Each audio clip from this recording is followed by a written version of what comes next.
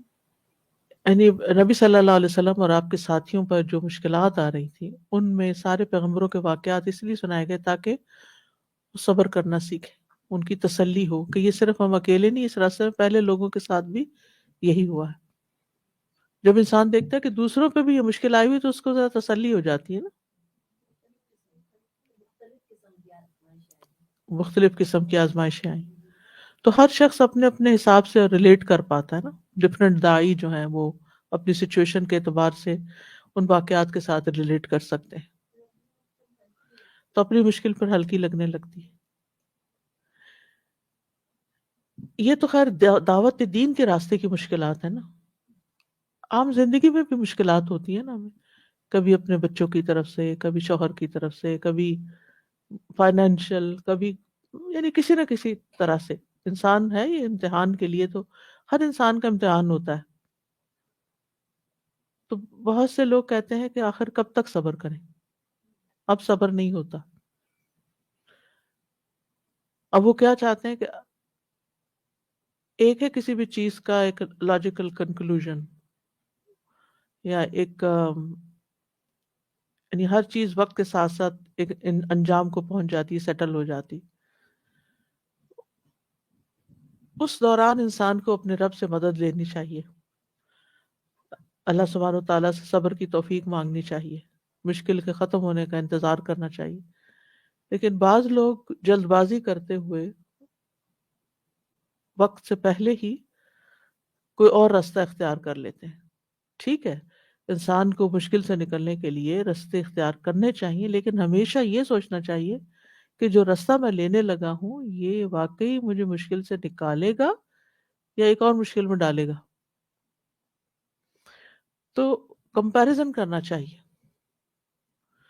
اب دیکھیں کہ بعض بچوں کی شادی ہوتی ہے اور وہ ان کی آپس میں سیٹلمنٹ نہیں ہوتی تو بہت جلدی کیا چاہتے ہیں کہ بس ہم چھٹی کریں، نکال دیں اس کو، یا خود نکل جائیں، بھاگ جائیں کہیں۔ تو اب ہوتا کیا ہے، وہ سمجھتے ہیں کہ بس یہاں سے میں نکلوں تو میری جان آسان ہو جائے گی، لیکن یہاں سے نکل کے جہاں اور جاتے ہیں وہاں بعض اوقات اس سے بھی بڑی مشکل ہوتی ہے۔ جی آپ کچھ کہہ رہے؟ سب سے بڑی مشکل ہوتی ہے میدان جنگ میں، اسی لیے اللہ سبحانہ تعالیٰ نے ادھر سے بھی بھاگنے کو بالکل حرام تک کہا۔ بالکل سب سے بڑی مشکل میدان جنگ میں ہوتی ہے، اور وہاں سے بھی بھاگنا جو ہے، پیٹ پھیر کے بھاگنا جو ہے ناپسندیدہ ہے۔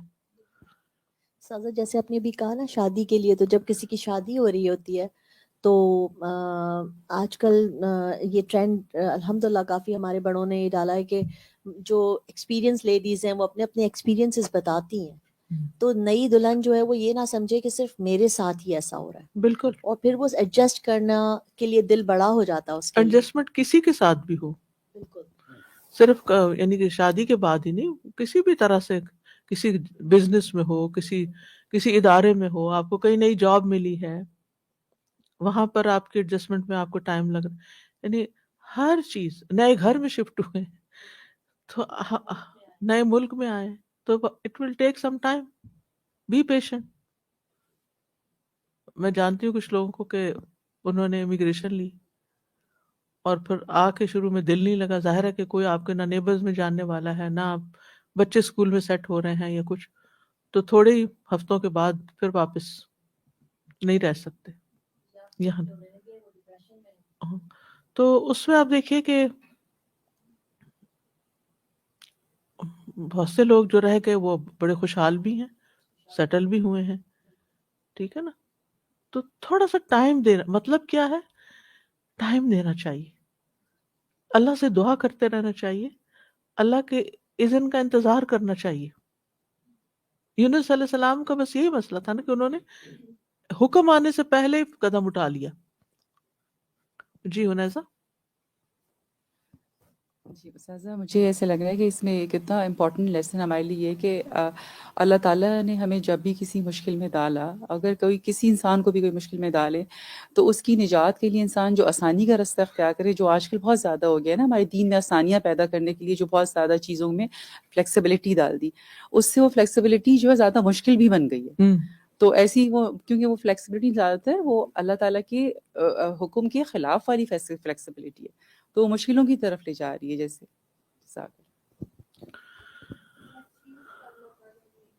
ہر چیز کا ایک وقت مقرر ہے. جی سادہ مجھے اس کو پڑھ کے اتنا احساس ہو رہا تھا کہ اللہ تعالیٰ ہم انسانوں کو اتنا ریزیلینٹ دیکھنا چاہتے ہیں نا، لائک کہ ہم مشکل کو فیس کریں اور پھر یہ یقین رکھیں کہ اللہ تعالیٰ استطاعت سے بڑھ کے ہمیں نہیں آزمائیں گے. ایک طرف وہ ہمارے لیے پرنسپل ہے اور ایک یہ کہ we can go through it. تو you have this sort of assurance from اللہ سبحانہ تعالیٰ کہ ہم کر سکتے ہیں. وَإِنَّ يُونُسَ لَمِنَ الْمُرْسَلِينَ، اور بے شک یونس البتہ رسولوں میں سے تھے. یہاں ان کی فضیلت بیان ہوئی ہے، ان کی مدح و ثنا ہے. یونس بن متہ علیہ السلام اللہ کی طرف سے اس کے بندے اور رسول تھے، جیسے یونس علیہ السلام کے دیگر بھائیوں یعنی انبیاء علیہ السلام کو نبوت، رسالت اور دعوت اللہ کا کام دیا گیا، ان کو بھی ایسے ہی دیا گیا تھا. سدی کہتے ہیں یونس بن متہ اللہ تعالیٰ کے انبیاء میں سے ایک نبی ہیں. اللہ نے ان کو عراق کی ایک ایسی بستی کی طرف بھیجا جس کو نینوا کہا جاتا ہے. یہ دریائے دجلہ کے ساحل پر تھی. یہ سرزمین موصل سے تعلق رکھتی تھی. 8ویں صدی قبل مسیح میں یہ آشوریوں کا پایا تخت تھا. انہوں نے 1,00,000 بنی اسرائیل کو قیدی بنایا ہوا تھا، تو ان کی ہدایت کے لیے آپ کو بھیجا گیا. وَإِنَّ يُونُسَ لَمِنَ الْمُرْسَلِينَ، یقیناً، ان یقیناً، واقعی، اور لام تاکید کا ہے، واقعی یونس علیہ السلام ضرور رسولوں میں سے ہی تھے. یعنی تاکیداً یہ بات کیوں کی گئی؟ کیونکہ بہت سے لوگ ان کا انکار کر رہے تھے، یا انبیاء کا جب انکار کیا جاتا تو اللہ سبحانہ وتعالیٰ اس کو اور بھی تاکید سے بتاتے، نہیں اگر وہ نہیں مانتے نہ مانے، لیکن اللہ تعالیٰ گواہی دیتا کہ وہ واقعی رسولوں میں سے تھے. اِنَّكَ لَمِنَ الْمُرْسَلِينَ، اِنَّ يُونُسَ لَمِنَ الْمُرْسَلِينَ. تو جس چیز کا انکار کیا جائے تو ضروری ہے کہ اس کے ساتھ ایسی چیز لائی جائے جس سے تاکید ہو اور اس معنی کو ثابت کرے. انبیاء علیہ السلام کی رسالت 2 طرح سے ثابت ہوتی ہے، ایک تو لفظی تاکید کے ساتھ اور دوسری معنوی تاکید کے ساتھ. تو یہاں لفظی تاکید تو آ گئی، تاکیدی جملہ آ گیا، اور معنوی تاکید میں اللہ سبحانہ تعالیٰ جس طرح ان کی حمایت اور تائید کرتے ہیں، ان کی تفصیل بتاتے ہیں، ان کو کتاب دیتے ہیں. اذ ابق الی الفلک المشحون، جب وہ ایک بھری ہوئی کشتی کی طرف بھاگ گئے. واقعے کا پس منظر یوں ہے کہ یونس علیہ السلام نے اپنی قوم کو اللہ کی طرف دعوت دی، ایمان کی دعوت دی، جو انہوں نے قبول نہیں کی. تو یونس علیہ السلام نے انہیں عذاب کی دھمکی دی، اور جب عذاب آنے میں تاخیر ہوئی تو یونس علیہ السلام شہر سے نکل گئے، اس بستی سے نکل گئے اور ساحل کی طرف چلے گئے. جیسے پہلے بتایا نا، ساحل کے کنارے تھے بستی. تو جب بندرگاہ پہ پہنچے تو ایک کشتی کہیں روانہ ہونے کے لیے تیار تھی، تو اسی پہ سوار ہو گئے، اور وہ کشتی بھری ہوئی تھی۔ تو پھر کیا ہوا؟ وہ ڈوبنے لگی۔ تو پھر وہ آگے تفصیل آئے گی انشاءاللہ۔ تو اذ یعنی اذکر، یاد کریں اس وقت کو۔ ابقا، ابقا کا مطلب ہوتا ہے جو اس طرح فرار ہو کے چلا جائے کہ اس کا پتہ نہ چلے، کہیں یہ گم جائے۔ تیزی سے بھاگنے کے لیے بھی آتا ہے۔ یوں لگتا ہے کہ یونس علیہ السلام بہت تیز رفتاری سے نکلے تھے اور کسی کو بتا کے نہیں نکلے تھے، ناراض ہو کے نکلے تھے جب ان کی قوم ایمان نہیں لائی تھی اور ابھی عذاب بھی نازل نہیں ہوا تھا۔ اور ویسے یہ ابقا کا لفظ جو ہے وہ غلام کا اپنے آقا سے بھاگ نکلنے کے لیے استعمال ہوتا ہے، خصوصاً جب مالک کی طرف سے کوئی خطرہ بھی نہ ہو، اور ذمہ داری سے فرار کے لیے بھی آتا ہے۔ یعنی اذ ابق الی الفلک یعنی ترک البلد بغیر اذن ربی، اپنے رب کے اذن کے بغیر وہ جگہ چھوڑ دی۔ تو اس سے ایک اور بات یہ پتہ چلتی ہے کہ ہر پیغمبر اپنے رب کا غلام ہوتا ہے، اس کے فرمان کا پابند ہوتا ہے، اس کو وہی کرنا ہوتا ہے جو رب کا حکم ہوتا ہے۔ وہ اپنی مرضی سے کام نہیں کرتا، نہ وہ اپنی مرضی سے کام شروع کرتا ہے اور نہ وہ اپنی مرضی سے چھوڑ سکتا ہے۔ سبحان اللہ، کتنی بڑی ذمہ داری ہے۔ ہم لوگ جب مرضی ہوتی ہے تو دین کا کام کر لیتے ہیں، اور جب نہیں دل چاہتا تو، اور جو کام مشکل لگتا ہے اس کو چھوڑ دیتے ہیں۔ ان کے پاس یہ چوائس نہیں تھی۔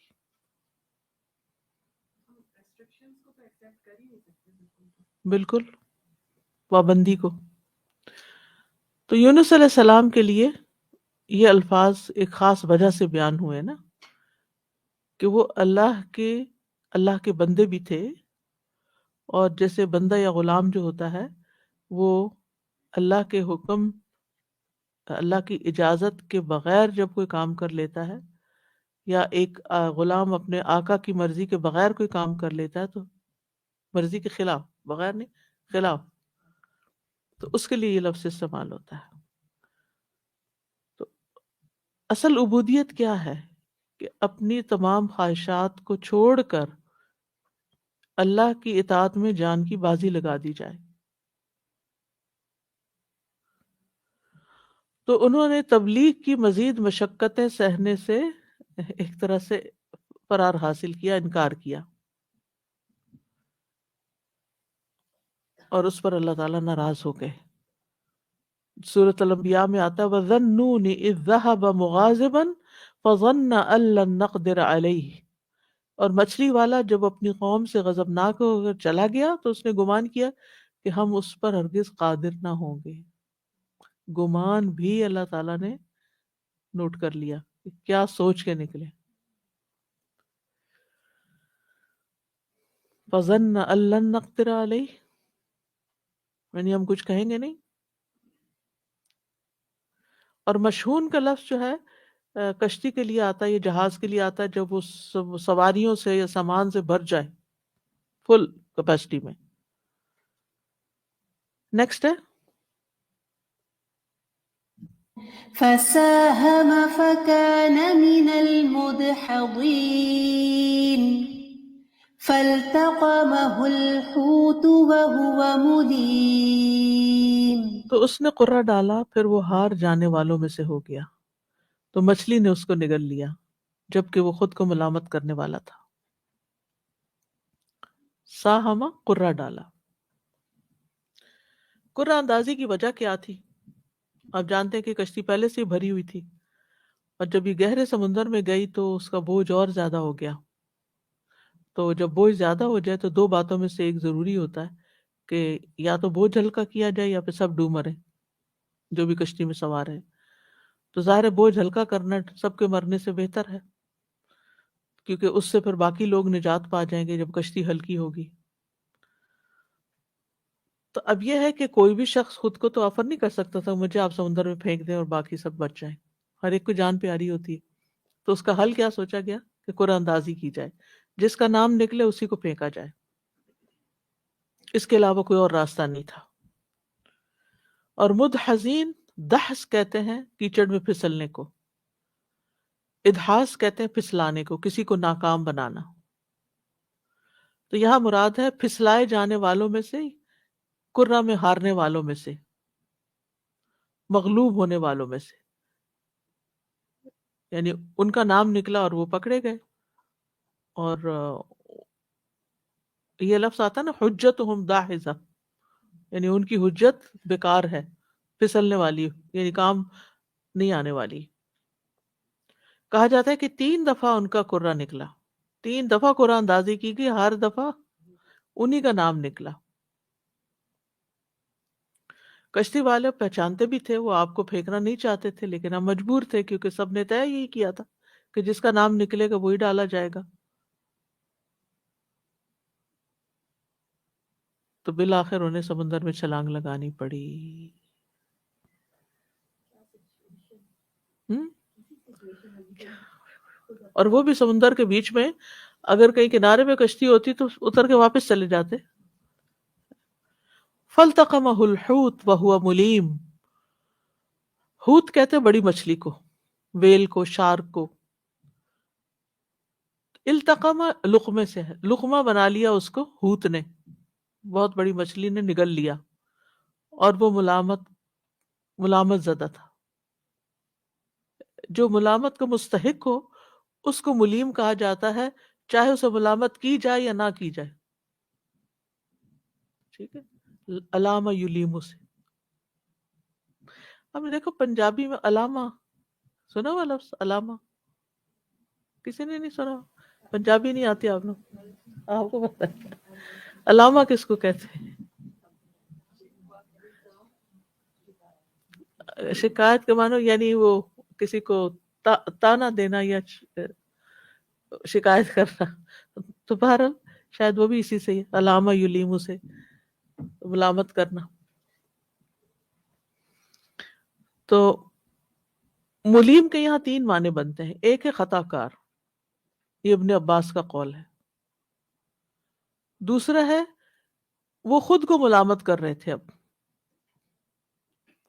یعنی کوئی اور کرے یا نہ کرے، ان کو اب خود ان کا ضمیر ملامت کر رہا تھا کہ میں نے کیا کیا، کیوں کام چھوڑ کے آ گیا. اور تیسرا یہ کہ جو کچھ انہوں نے کیا تھا اس پر یعنی کہ ان کی ملامت کی گئی. یہ قلبی کا قول ہے. کہا جاتا ہے، مفسرین کہتے ہیں کہ کس بات پر ان کی ملامت کی گئی. نمبر 1، انہوں نے عذاب کے دن کی خود ہی تعین کر دی کہ اس دن تم پہ عذاب آ جائے گا، جبکہ اللہ کی طرف سے ابھی کوئی اعلان نہیں ہوا تھا. نمبر 2، قوم کی حرکات سے خفا ہو کر غصے میں بھرے ہوئے شہر سے نکل گئے تھے، اللہ تعالیٰ کے حکم کا انتظار نہیں کیا، اور ان کو یہ کہہ کے نکل گئے کہ اب 3 دن کے بعد تم پہ عذاب آ جائے گا. نمبر 3، جب قوم سے عذاب ٹل گیا 3 دن تو واپس نہیں گئے، تو اس وجہ سے ان کو ملامت کی گئی. بیسیکلی صبر نہ کرنے کی وجہ سے ملامت ہوئی.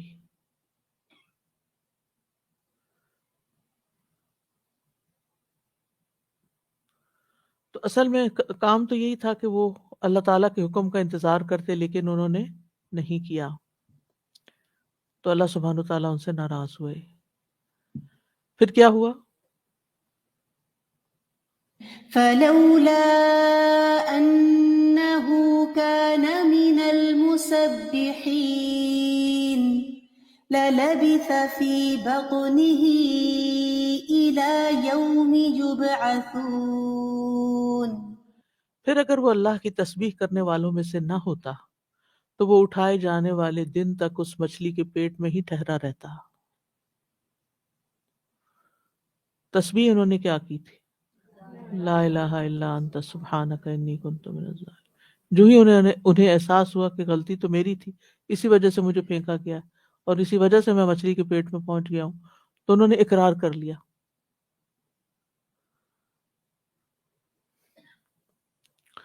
اور ویسے بھی وہ ہمیشہ سے پیغمبروں کی عادت ہوتی ہے، ہمیشہ اللہ تعالیٰ کا ذکر کرنے والے ہوتے ہیں، تسبیح کرنے والے ہوتے ہیں.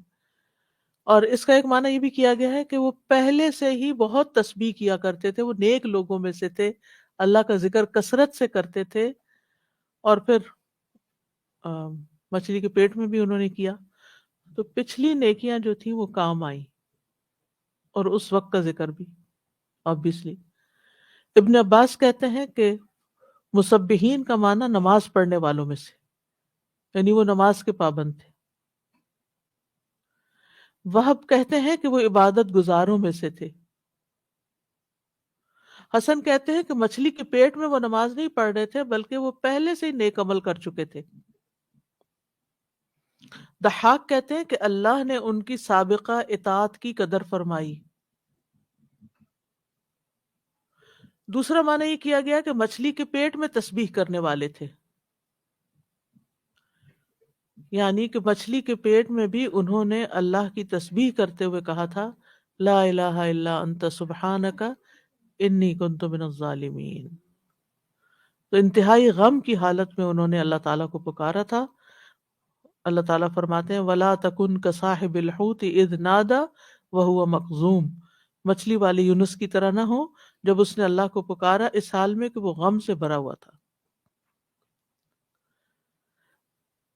پھر فرمایا لَلَبِثَ فِي بَطْنِهِ إِلَى يَوْمِ يُبْعَثُونَ، تسبیح نہ کرتے تو مچھلی کے پیٹ میں ہی رہتے قیامت کے دن تک، مچھلی کا پیٹ ہی ان کے لیے قبر بن جاتا، یعنی مچھلی کے جسم کا حصہ بن جاتے، مچھلی ان کو ڈائجسٹ کر جاتی۔ تو ان آیات سے یہ پتہ چلتا ہے کہ پیغمبر بھی انسان ہوتے ہیں، اور انسان ہونے کے ناطے ان سے کوئی کمی بیشی ہو سکتی ہے۔ پھر عام مومنوں سے بھی گناہ ہو جاتا ہے۔ اچھا، کبھی آپ نے اس کی حکمت پہ غور کیا کہ انتہائی پائس سے پائس انسان سے بھی غلطی ہو جاتی ہے، کبھی بھول چوک ہوتی ہے، کبھی جان کے کچھ ہو جاتا ہے، کیوں؟ مجھے جو بات سمجھ میں آتی ہے وہ یہ کہ اللہ تعالیٰ بندے کو دکھاتا ہے کہ تم کمزور ہو۔ پرفیکٹ صرف اللہ کی ذات ہے، کوئی بندہ پرفیکٹ نہیں ہو سکتا، اور نہ ہمیں کسی سے یہ ایکسپیکٹ کرنا چاہیے کہ وہ پرفیکٹ ہو، کیونکہ آپ دیکھیں کہ جب ہم کسی کے بارے میں بھی یہ توقع رکھ بیٹھتے ہیں نا کہ پارٹی کے پیڈسٹل پہ اسے بٹھا دیتے ہیں اور کہتے ہیں کہ اس سے کوئی غلطی نہیں ہونی چاہیے۔ عموماً لوگ جو ریلیجس فگرز ہوتے ہیں، پیر ہوں، استاد ہوں، کوئی عالم ہوں، کوئی بزرگ ہوں، کوئی عبادت گزار ہوں، کوئی بھی ہوں، تو ان کے بارے میں ایک ایسا تصور قائم کر لیتے ہیں جو کہ انتہائی غلط ہوتا ہے کہ یہ تو غلطی نہیں کر سکتے، یا یہ کہ انہیں تو کوئی غلطی کرنی نہیں چاہیے۔ اسی لیے جب انسان ہونے کے ناطے ان سے کوئی غلطی ہوتی ہے تو وہ ایک انتہا سے دوسری پہ آ جاتے ہیں۔ پہلے وہ انتہائی ان کی وہ پرستش کر رہے ہوتے ہیں، ان سے عقیدت رکھتے ہیں، جب ان سے انسان ہونے کے ناطے کوئی غلطی ہوتی ہے تو پھر وہ ان کو انتہائی ذلت کے مقام پہ لے جاتے ہیں، اسفل سافلین بنا دیتے ہیں۔ حالانکہ انسان انسان ہے، غلطی کسی سے بھی ہو سکتی ہے۔ اسی طرح عام رشتوں میں بھی آپ دیکھیں، ہم سوچتے ہیں کہ ہمارے ماں باپ سے کوئی غلطی نہیں ہونی چاہیے، یا جب چھوٹے ہوتے ہیں نا بچے تو وہی سمجھتے ہیں کہ ہمارے ماں باپ بالکل صحیح ہیں، ان سے کوئی غلط۔ پھر جو بڑے ہوتے ہیں پھر انہیں آہستہ آہستہ سمجھ آتی ہے، پھر باہر نکلتے ہیں، پھر پڑھتے ہیں، پھر کہتے ہیں ہمارے ماں باپ تو بہت غلطیاں کر رہے ہیں، پھر وہ ان کی ساری رسپیکٹ چھوڑ کے بیٹھ جاتے ہیں، پھر ان سے بدظن ہو جاتے ہیں، ان سے ناراض ہو جاتے ہیں، ان سے ملنا جلنا چھوڑ دیتے ہیں، آپ نے یہ بھی کیا، آپ نے یہ بھی کیا۔ آپ سبحان اللہ، جو نیکیاں اور حسنات ہیں وہ یاد نہیں، احسانات یاد نہیں، چن چن کے غلطیاں جتاتے رہتے ہیں، انتہائی غلط رویہ ہے۔ اسی طرح محبت کی شادی، اب بہت چاہت سے شادی کی، اب انسان خود سے غلط ایکسپیکٹیشن رکھتا ہے کہ دوسرا شخص میرے حق میں کوئی کمی کوتاہی نہیں کرے گا، کرنی نہیں چاہیے۔ لیکن انسان انسان ہے، انسان تو اپنے اوپر بے شمار ظلم کرتا ہے، کہاں یہ کہ وہ کسی اور کے ساتھ کوئی کمی بیشی نہ ہو۔ ہم اپنے رشتہ داروں، بہن بھائیوں کے بارے میں غلط ایکسپیکٹیشن رکھتے ہیں کہ یہ، یعنی ایک دفعہ کوئی ہمارے ساتھ احسان کر دے تو پھر ہم سمجھتے ہیں کہ اب آئندہ تو اس کو ہمیشہ احسان ہی کرنا ہے، اگر وہ نہ کرے تو وہ احسان بھول جائیں گے اور جو غلطی اس نے کی اس پہ ناراض ہو کے اس سے بیٹھ جائیں گے. تو اگر ہم یہ غلطی نہ کریں تو ہمارے ریلیشنز بہت اچھے رہیں. ہم انسان کو انسان سمجھیں، ہم یہی سمجھیں کہ یہ انسان ہے، کمزور ہے، جہاں اس کی اتنی اچھائیاں ہیں وہاں اللہ تعالیٰ نے مجھے سبق سکھایا کہ میں اس کو فرشتہ نہ سمجھوں، کیونکہ پرفیکٹ صرف اللہ کی ذات ہے. اگر یہ اس نے غلطی کی ہے تو اٹس ہیومن، اٹس اوکے، کوئی بات نہیں. اور پھر یہ بھی ہو سکتا ہے کہ وہ تو اللہ سے توبہ کر کے معافی کرا لے اور آپ اس کے بارے میں بدگمانی کر کر کے اپنے گناہوں کا ڈھیر اکٹھا کر لیں اور اس کی نیکیوں پر بھی شک کرنا شروع کر دیں. کیونکہ جب ہم کسی سے ناراض ہوتے ہیں نا تو ہم یہاں تک تھوڑی رہتے ہیں کہ اس نے جو غلطی کی بس وہیں تک رہے، اس سے آگے نہ سوچے. پھر ہم یہ بھی سوچتے اچھا وہ فلاں وقت اس نے یہ کیا تھا، میرا خیال ہے وہ اس مقصد کے لیے نہیں کیا تھا، حالانکہ اس کا مقصد آپ کو کہاں سے معلوم ہوا. پھر آپ زیوم کرنے لگتے ہیں، بدگمانیاں کرنے لگتے ہیں، اور پھر کہاں سے کہاں معاملہ پہنچ جاتا ہے. تو اس خول سے باہر نکلنا چاہیے، اس ببل سے باہر آنا چاہیے کہ کسی کو بھی آپ خدا کے برابر قرار دے دیں. یہی پھر شرک بھی ہو جاتا ہے، کیونکہ جب ہم کسی کی محبت عقیدت میں اس حد تک بڑھ جاتے ہیں کہ ہم اس کے بارے میں یہ سوچنے لگتے ہیں کہ اس کا ہر کام ہی بالکل صحیح ہے، تو یہ نہیں ہو سکتا. اس کے کچھ کام صحیح نہیں بھی ہو سکتے، اور جو نہیں ہوتے ان پر اس کے لیے ایکسکیوز رکھیں، عذر رکھیں، اس کو معذور سمجھیں، کیونکہ وہ انسان ہے. لوگوں نے تو نبی صلی اللہ علیہ وسلم کو نہیں چھوڑا. آپ کی غیر موجودگی میں آپ کے گھر گئے، پوچھا آپ عبادت کتنی کرتے ہیں اور روزے کتنے رکھتے ہیں، تو جب حضرت عائشہ نے ان بتایا تو بخاری میں آتے کہ انہم تقالوہا، اس کو کم سمجھا، قلیل سمجھا، اور کہنے لگے وہ تو اللہ کے پیغمبر ہیں، ان کا تو ویسے ہی مقام بہت بڑا ہے، لیکن ہم اس سے زیادہ کریں گے. تو کہاں پہنچنے لگے آپ؟ تو نبی صلی اللہ علیہ وسلم اس میں سخت ناراض ہوئے. ایک نے کہا میں شادی نہیں کروں گا، ایک نے کہا میں کبھی گوشت نہیں کھاؤں گا، ایک نے کہا میں کبھی روزہ نہیں چھوڑوں گا، ایک نے کہا میں رات کو کبھی سو کر ہی دیکھوں گا. تو ایسا کوئی انسان نہیں کر سکتا. صرف اللہ ہی کی ذات ہے کہ جس کو نہ اونگ آتی ہے، نہ نیند آتی ہے، نہ بیماری آتی ہے، نہ کمزوری آتی ہے. وہی پرفیکٹ، اللہ کے سوا کوئی پرفیکٹ نہیں، اور نہ کسی کو سمجھنا چاہیے. جب آپ نہیں سمجھیں گے تو پھر آپ کا معاملہ بہت خوبصورت ہوگا ہر ایک کے ساتھ. پھر آپ کی ناراضگیاں نہیں زیادہ ہوں گی، پھر آپ ہر ایک سے لڑ کے ناراض ہو کے نہیں بیٹھے ہوں گے. پھر آپ کا معاملہ خوبصورت ہو جائے گا. اور پھر آپ کیا کریں گے کہ جو کوئی آپ کے ساتھ اچھا کرے گا تو اس کو اپریشیٹ کریں گے، جہاں وہ نہیں کر سکے گا تو آپ اس کو معذور سمجھ کے اس کو معاف کر دیں گے، اور پھر بھی اس کے ساتھ اچھے ہی رہیں گے، پھر بھی حسن ظن نہیں چھوڑیں گے،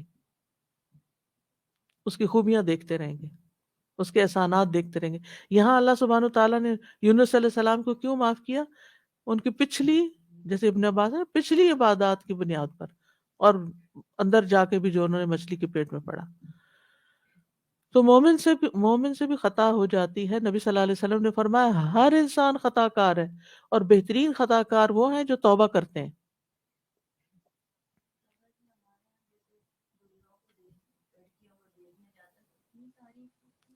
جی ہاں،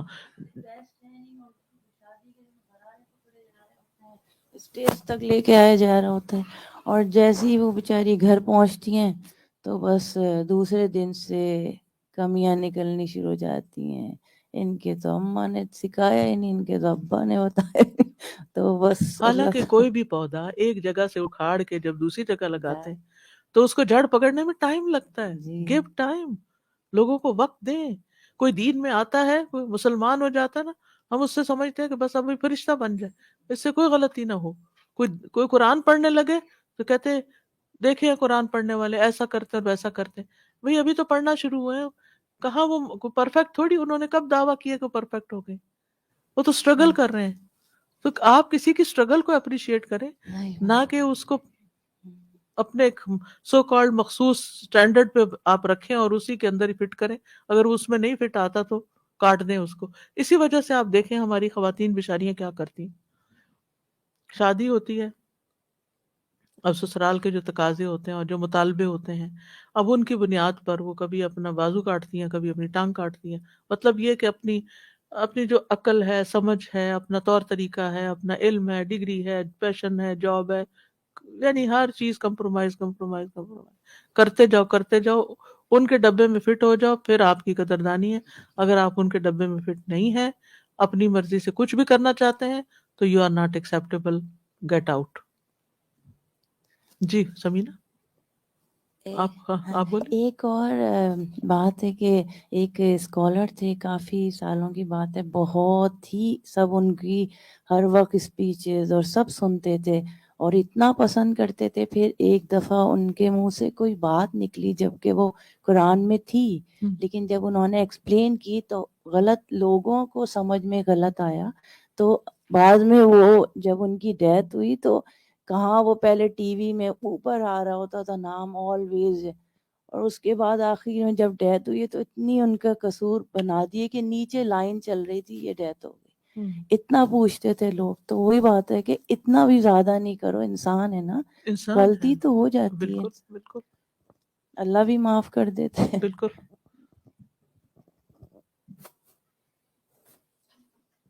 سمینہ کو پیچھے چاہیے تھا. السلام علیکم استاذہ. میں نے ابھی پچھلے دنوں نا ایک شادی کرائی تھی بچی کی، نکاح کرایا تھا یہیں پر کینیڈا میں. بچہ کینیڈا میں، لڑکی پاکستان میں. تو سبحان اللہ سب چیز بہت اچھے سے ہو گئی. اب وہ جو لڑکے کی ماں ہے نا وہ پاکستان گئی، لڑکا بھی گیا، اس کا وہ ویکسینیشن کی وجہ سے وہ 2 دن بعد گیا، ماں پہلے چلی گئی نا. تو دا ڈے شی لینڈ استاذہ، اس نے اتنی باتیں، یا لاہور میں تو یہ تو گھوڑا گاڑیاں بہت ہیں، یا تو گدھے گاڑیاں بہت ہیں، یہ کیسا، وہ کنجسٹڈ سا علاقہ ہے بیچارے جو وہ لوگ رہتے ہیں، تو اتنا بہت پوش ایریا نہیں ہے. تو اس پہ اتنی باتیں اور اتنے غصے میں ہے وہ، اتنے غصے میں ہے میرے سے کہ بس لڑکی میرے ساتھ سوئے اور لڑکی میرے لڑکے کے ساتھ نہ ہی رہے. ابھی تو ہم نے نکاح کیا خالی، ابھی تو ہم نے نکاح کیا، ہم نے تو بڑی رخصتی کرنی ہے. میں کہا دیکھو ہمارے اسلام میں نکاح ہی ہے نا بڑی رخصتی، تم جب تمہارا دل ہو کر لے، لیکن تم یہ پابندی تو نہیں لگا سکتی نا. بہت اپسیٹ ہے، مجھ سے بہت ناراض ہے کہ بس یہ لڑکی لڑکا کیوں ملے اس کے اوپر. نکاح ہو چکا ہے، کیوں نہ ملے؟ اللہ کے حکم سے آگے آپ کا حکم ہے. لا حول ولا ایسے کرتی ہیں ساسیں بہت زیادہ، بہت ایسے کرتی ہیں. اللہ ہدایت دے. پھر آپ دیکھیے کہ ہمیشہ دوسروں کے احسانات یاد رکھیں، آپ خود بھی خوش رہیں گے. ٹھیک ہے نا؟ جب احسانات یاد رکھیں گے، اس کی خیرخواہی یاد رکھیں گے، تو آپ کو اس کی طرف سے ملنے والا کوئی دکھ غم جو ہے وہ ہلکا ہو جائے گا، آپ کا دل صاف ہو جائے گا، آپ خود ہی عذر تلاش کر لیں گے. یونس علیہ السلام سے غلطی ہوئی، اللہ تعالیٰ نے انہیں دوبارہ چن لیا. ان کا سابقہ ریکارڈ اور ان کی تسبیح، رسول اللہ صلی اللہ علیہ وسلم نے فرمایا کسی کے لیے یہ مناسب نہیں کہ یوں کہے کہ میں یونس بن متہ سے بہتر ہوں، ان سے ایک گناہ ہوا تھا، پھر ان کے رب نے انہیں چن لیا تھا. پھر اسی طرح یہ ہے کہ ہمیں رسولوں کے بارے میں عیب جوئی نہیں کرنی چاہیے. یعنی یونس علیہ السلام سے جو عدم برداشت یا عدم صبر ہوا تھا، اس کی وجہ سے ان پر عیب نہیں لگا سکتے، کیونکہ وہ رسولوں میں سے ایک رسول ہیں اور بحیثیت رسول ہی دنیا سے گئے ہیں.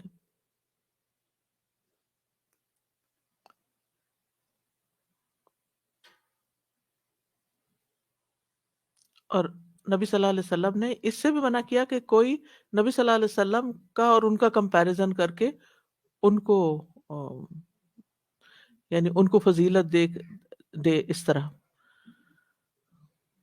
یعنی اس طرح فضیلت نہ دے کہ یونس علیہ السلام کو کوئی حقیر کر دے.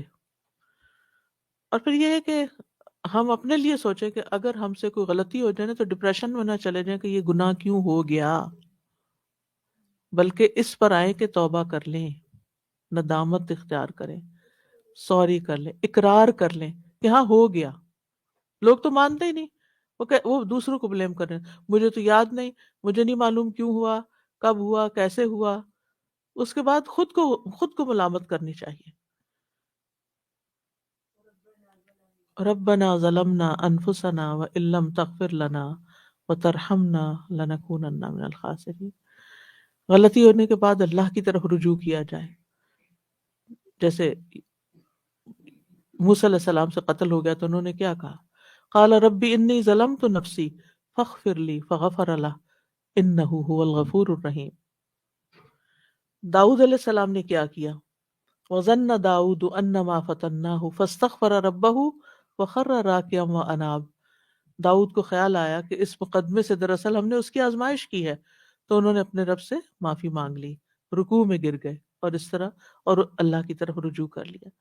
اور ہر دفعہ غلطی ہونے پر توبہ کر لینی چاہیے. جو بخشش مانگتا ہے اللہ تعالیٰ اس کو بخش دیتا ہے.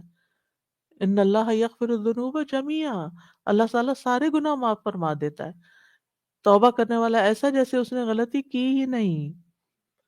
گناہ کے بعد نیکی کر لی جائے تو گناہ مٹ جاتا ہے، اور پچھلی عبادات جو ہوتی ہیں وہ آئندہ آنے والی غلطیوں کا کفارہ بھی ہوتی ہیں. اس لیے خوشحالی میں بھی، اچھے دنوں میں بھی اللہ کی عبادت کرتے رہیں. صرف تکلیف آنے پر ہی نہیں دعائیں کریں. اچھے دنوں میں بھی اللہ کی صحت کی حالت میں، تندرستی کی حالت میں اللہ سبحانہ و تعالیٰ کی عبادت کریں، تاکہ جب کوئی مشکل آئے تو اللہ تعالیٰ ہمیں اس سے نکال لے. رسول اللہ صلی اللہ علیہ وسلم کے ساتھ ایک دن عبداللہ بن عباس سوار تھے ان کے پیچھے. آپ نے فرمایا اے بچے، میں تمہیں چند کلمات سکھا رہا ہوں جن کے ذریعے اللہ تمہیں فائدہ دے گا. تم اللہ کے احکام کی حفاظت کرو، اللہ تمہاری حفاظت کرے گا. تم اللہ کے احکام کی حفاظت کرو، تم اسے اپنے سامنے پاؤ گے. تم اسے خوشحالی میں یاد رکھو، وہ تمہیں تکلیف میں یاد رکھے گا. جب تم مانگو اللہ سے مانگو، جب مدد چاہو اللہ سے. اور نیک اعمال جو ہوتے ہیں ان سے مصیبتیں دور ہوتی ہیں. وہ 3 لوگ جو غار میں پھنس گئے تھے، ان کا قصہ آپ کو یاد ہے کہ انہوں نے اپنے نیک اعمال کا واسطہ دے کر اس مشکل سے نکلنے کے لیے اللہ سے دعا کی تھی. تو اگر ہماری زندگی میں بھی کوئی رکاوٹ آ جائے، کوئی مشکل آ جائے، تو کوئی نیک عمل یاد کریں اور کہیں اللہ اگر یہ تیرے لیے تھا، تو اس سے راضی تھا، تو اس سے راضی ہے، تو مجھے اس مشکل سے نجات دے. اور جو خوشحالی میں اللہ کو یاد نہیں کرتا نا، تو پھر تنگی میں بھی اس کی فریاد نہیں سنی جاتی. جیسے فرعون کے ساتھ ہوا، زندگی میں اس نے اللہ کو نہیں مانا تو موت کے وقت ماننا اس کے کام نہیں آیا. اور پھر یہ ہے کہ خاص طور پر جو تسبیح ہے، اور تسبیح میں سے بھی آیت کریمہ جو ہے یہ غموں سے نجات کا باعث ہے. تسبیح سے تقدیر بدل جاتی. یہاں کیا فرمایا؟ فلولا انہ کان من المسبحین، اگر وہ تسبیح نہیں کرتے تو پھر کیا ہوتا؟ للبث فی بطنہ الی یوم یبعثون، قیامت تک اس مچھلی کے پیٹ میں رہتے. اس کا مطلب ہے کہ اس مشکل سے نہ نکلتے. تو مشکل سے نکلنے کے لیے تسبیح. اور ویسے بھی دل کی تنگی اور سینے کی گھٹن کا علاج ہے تسبیح. پریشانی یا ڈر اور خوف دور کرنے کا ذریعہ ہے. نبی صلی اللہ علیہ وسلم نے فرمایا جو رات سے خوف کھائے کہ وہ اسے پریشان کرے گی، یا مال خرچ کرنے سے بخل کرے، یا دشمن کے مقابلے سے ڈرے، تو چاہیے کہ اس قول کی کثرت کر دے سبحان اللہ و بحمدہ، کیونکہ یہ اللہ کے نزدیک سونے کا پہاڑ اللہ کے راستے میں خرچ کرنے سے زیادہ محبوب ہے اللہ کو. ویسے بھی تسبیحات جو ہیں وہ گناہوں کا کفارہ بنتی ہیں، گناہوں کو دور کرنے کا ذریعہ بنتی ہیں. نیکیاں تو ملتی ہی ہیں، گناہ بھی جھڑتے ہیں. اور ایک دفعہ انسان الحمدللہ کہتا ہے تو میزان بھر جاتا ہے. سبحان اللہ اور الحمدللہ کہتا ہے تو زمین و آسمان کے درمیان کی فضا بھر جاتی ہے. اب وقت ختم ہو گیا اس لیے کنٹینیو نہیں کر سکتی، ورنہ قصہ پورا کرتی. تو انشاءاللہ اسی میں خیر ہوگی، نیکسٹ ٹائم شروع کر لیں گے. سبحانک اللہم و بحمدک اشہد ان لا الہ الا انت استغفرک و اتوب الیک. السلام علیکم ورحمۃ اللہ وبرکاتہ. اللهم صل على محمد وعلى آل محمد كما صليت على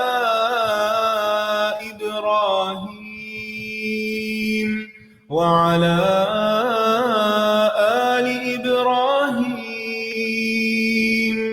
إنك حميد مجيد. اللهم بارك على محمد وعلى آل محمد كما باركت على إبراهيم وعلى